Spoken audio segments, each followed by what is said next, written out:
بسم الله الرحمن الرحیم. د خیبر ترجمان ټلویزیون درنو مینوالو کتونکو السلام علیکم.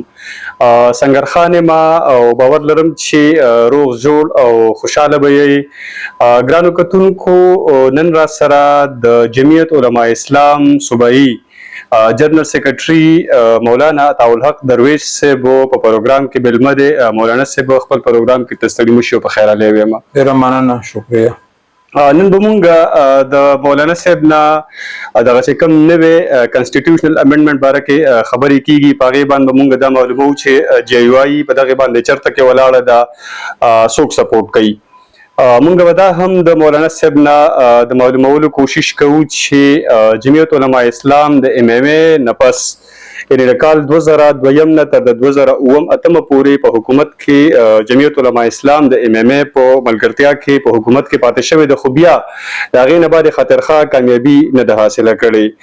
مونږ به دا هم د مولانا صاحب نه د معلومولو کوشش کوو چې دغه چې کوم دا سیاسي ماحول روان دی په دغه کې دوی کم طرف ته دي.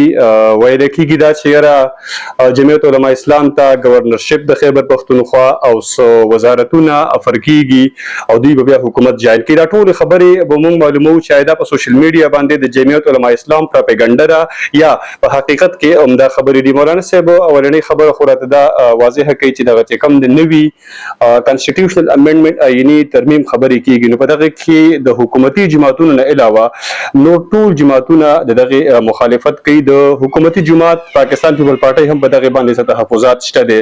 نو جمعیت علماء اسلام په دغه باندې څه رائے لري؟ دغه آئین چې کوم امندمنت دی آئیني، نو دغه سپورټ کوي که نه؟ بسم الله الرحمن الرحیم. سنگار صاحب ډیره مننه، شکریہ. تاسو زمونږ د آواز دا پیغام خپل دغه ټي وي په ذریعه سره عوامو ته رسوئ. الله تاسو له جزای خیر درکړي. تاسو چې کوم سوال وکړو آئین کې د ترمیم په حواله باندې، دو کې بنیادی خبره دا ده چې دا ذهن کې دا خبره کېنول پکار دي چې دا آئین کې ترمیم چې هر وخت کېږي دا د پاکستان د 25 کروڑ عوامو د رائے د هغې لحاظ ساتلو په بنیاد باندې دا کېږي. دا د یو مخصوص ګروپ دپاره، د یو مخصوص ټولۍ دپاره یا د هغوی د مفادو دپاره آئین کې ترمیم او امندمنت نه کېږي. په دغه اساس په دغه بنیاد باندې په دې وخت کې چې کوم د آئین کې د ترمیم مسله مخې ته راغلې ده، په دې کې د جمعیت علماء اسلام ابتداءً موقف چې کوم دی نو دا و چې کوم ترمیم حکومت راوړل غواړي نو اول دغه مسوده موږ ته ښکاره کړي چې موږ د دې تمام تر جزئیات چې دي دا مطالعه کړو چې دا د حکومت خپل ځان لپاره دي یا چې کوم د یو خاص ټولګي چې کوم دی نو د هغوی د اغراض او مقاصدو د پوره کولو لپاره دي یا د 25 کروڑ عوام د پاکستان د هغوی د خاطر او د هغوی د مفادو په بنیاد باندې دي. نو تر ډېر وخته پورې دغه تګ راتګ د حکومتي پارټۍ هم دلته کېدلو، مولانا صاحب خواته اپوزیشن جماعتونه به هم راتلل.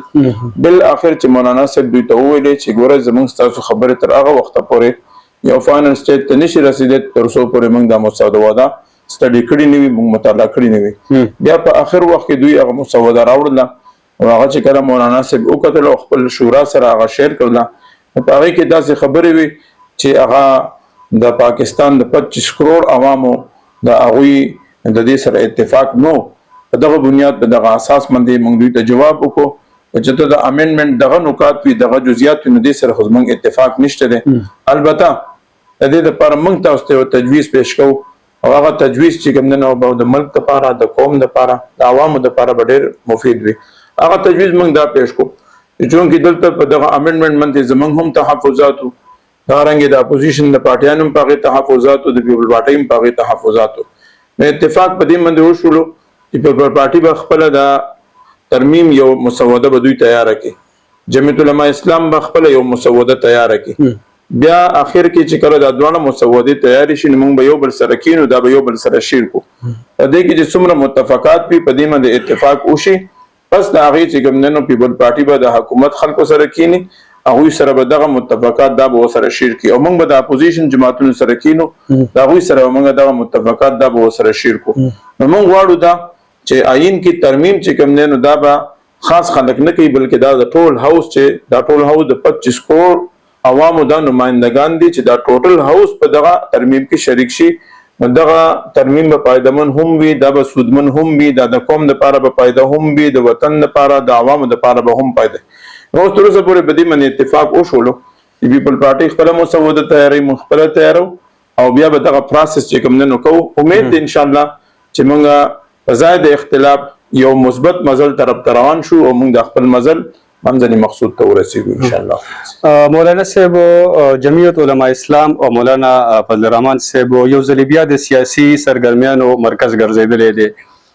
حکومتي جماعتونه یا حکومت لګیا د کوشش کې چې هغه حکومت تراولي، حکومت کې ځان سره کې اپوزیشن جماعتونه لګیا دي، خصوصا پاکستان تحریک انصاف چې هغه د خپل قافلې ممبر جوړ کړي او دغه مشر جوړ کړي. نو دغه حواله سره راته وایي چې ستاسو سو د پارټۍ سره موقف ته په دغه باندې حکومت طرف ته اتل غواړي کنه د اپوزیشن سره اتل غواړي، ویل کېږي دا چې حکومت جمعیت علماء اسلام ته د خیبر پختونخوا گورنرشپ او داسې سو وزارتونه افر کوي او بعد دغه نه به جمعیت علماء اسلام د حکومت حصہ جوړیږي. دا یا گردش ته پروپاګاندا ده کنه په حقیقت کې هم داسې ده؟ ګورئ دا یو خبره ته ذهن کې کېده چې جمعیت علماء اسلام په دې ملک کې هم سیاست کوي نو هغه ډېر معتدل انداز دی. دوی دا انتها پسندانه رویه د دوی نه ده بلکې دا معتدل خلک دي. موږ چې کله په حکومت کې هم شامل نو په هغه وخت کې هم زموږ رویه معتدله وه. ډېر امور ایشوز داسې رال چې موږ د حکومت سره په هغې کې چې کوم دی نو باقاعده اختلاف وکړو، خصوصا د قبایلو د اپریشن په حواله وغیره وغیره. موږ د حکومتونو په بینچونو ناستو، زموږ ملګرو وزارتونه هم اخیستي وو، لیکن چې کله زموږ دغسې خبره راغله نو موږ د هغوی سره باقاعده اختلاف وکړلو. موږ په هغې کې د خپل رای اظهار دا د اسمبلی په فلور باندې وکړو او د هر یو شی مو چې کوم دی نو هغوی ته نوټس کې راوستل. دا رنګې که چې موږ نن په اپوزیشن کې ناست یو بیا هم زموږ رویه زموږ انداز چې کوم دی نو هغه معتدل دی. که چېرته حکومت لخوا داسې څیزونه داسې پروجیکټونه هغوی راوړل غواړي چې هغه د قوم دپاره، د ملت دپاره، د دې ملک دپاره د خیر وي، بلکل موږ د هغوی سره چې کوم دی نو یو قدم نه 10 قدم اخیستو ته هم تیار یو چې پیدا قوم او ملت ته وي، څه مخصوص ګروه ته نه وي. نو موږ دا کوو. دویمه خبره ده چې حکومت کې د شاملېدلو خبره ده. دا زمونږ د شورا فیصله کون خبره ده چې موږ حکومت ته نه ځو، نه حکومتي بینچونو باندې موږ کینو، نه د حکومت لخوا مراعات موږ قبضو، نه د حکومت لخوا موږ وزارتونه او گورنرشپ او سیم او بغیر دا موږ قبلو. دا خبرې دا د پروپاګانډې حد پورې دي.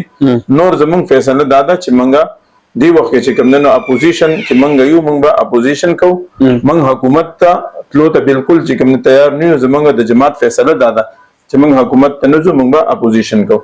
دویمه خبره دا ده چې اپوزیشن کې بیا خصوصي توګه باندې پی ټی آی پاکستان تحریک انصاف هغوی خواهش ته او موږ خیر مقدم کو د هغوی راتلو ته. زموږ د مولانا صاحب دی وخت کې د ټول سیاسي پارټیانو د جماعتونو یو اماجګاه ده، هر څوک راځي او موږ ورته په خیر اډې هم ویلکم هم ورته موږ کوو. پاکستان تحریک انصاف چې کوم دی نو د هغوی چې کوم خواهش ته لکه زمونږ او د هغوی ترمنځ اتحاد وغیره وغیره وشي او زمونږ د پارټۍ چې کوم دی نو خلا موقف دی. یو دا ده چې موږ به تحریک چلو د حکومت د هغه خبرو خلاف چې کوم د قوم او د ملت دپاره د فایدې نه وي. موږ به تحریک چلو، تحریک به موږ یوازې چلو. بقایا ایشو ټو ایشو چې کوم دی نو زموږ اپوزیشن سره هم خبرې کېدلی شي او پاکستان تحریک انصاف سره هم کوم خبرې کېدلی شي. بیا هم د پاکستان تحریک انصاف سره زموږ د خبرو انکار بالکل نشته دی او ډیره ممکنه ده چې ډیر متفقات مخې ته راشي، داسې ایشوز مخې ته راشي چې په هغې کې زموږ او د دوی یو بل سره په شریکه منډې تلل دا ممکن وي. نو دا هم امید دی انشاءالله العزیز جوړ به شي. په دغه اساس باندې موږ د دې دپاره یو کمیټي هم جوړه کړې ده چې په دې وخت کې هغه لیډ کوي زموږ کامران مرتضی صاحب چې کوم زموږ سینیټر هم دی او زموږ د پارټۍ مرکزي مشر دی، د مولانا صاحب او د هغې زموږ د سپریم کونسل چې کوم فیصله د هغې مطابق هغه د دغه کمیټۍ مشر دی، چیرمین دی مولانا لطف الرحمن صاحب، مولانا امجد خان صاحب، مولانا مفتی بدر غفور صاحب. دا ټول د هغې کمیټۍ اراکین دي. د یو نشست دوه نشسته شوي هم دي چې څومره خبرې وي دوی منځ ته راوړي، په هغې باندې بحث وشي، په هغې باندې خبره وشي. لکه دا ممکن ده چې په ډېرو خبرو باندې زموږ او د دوی طرف خبرو اتفاق راشي او هغه خبرو کې زموږ او د دوی موقف چې کوم دی نو دا یو شي. لکه مثال په طور باندې زمونږ د دوی دغه څو خبرې مخې ته راغلې یو په هغې کې چې کوم ننو د ختم نبوت د قانون په حواله چې کومه مسله وه په دې کې پاکستان تحریک انصاف او جمعیت علماء اسلام په دې کې موقف د دواړو یو دی او عدالت چې کومه فیصله را لېږلې ده هغه فیصله باندې هم چې کوم ننو دوی اتفاق دی دا رنګ چې کوم ننو د دې نه علاوه تحریک چلول دي نو موږ د تحریک جزئیات په معلومو چې کوم جزئیات وي د تحریک نو د هغې مطابق ممکن ده زموږ د دوی سره اتفاق هم وشي ممکن ده اتفاق ونه شي خو په هر صورت دا خبره چې زموږ د هغوی سره ناسته نه کېږي هغوی سره خبرې نه کېږي نو دا خبره به غلطه وي ها اتحاد خبره ده چې زموږ د پی ټی آی چې کوم دی نو اتحاد د څه دپاره اتحادونه خو خلک کوي د الیکشنو دپاره دې وخت کې خو الیکشن یې نشته څه وخت چې الیکشن وخت راشي د الیکشن موسم راشي بیا هغه وخت کې څه تحریکونه هغه یو ځای وي هغه مات شي څه مات وي هغه بیا جوړ شي دا هغه وخت خبرې وي چې کله الیکشن راشي نو زمونږ د چا سره داسې زیاتي روانه نشته چې موږ د مخکې دا فیصله وکړو چې به زمونږ او د دوی د ټول عمر دپاره یو بل د دروازې بند دي او موږ به یو بل سره خبرې نه کوو یو بل سره به اتحاد نه کوو موږ یو سیاسي جماعت یو او په جمهوري انداز باندې موږ یقین ساتو همداسې ده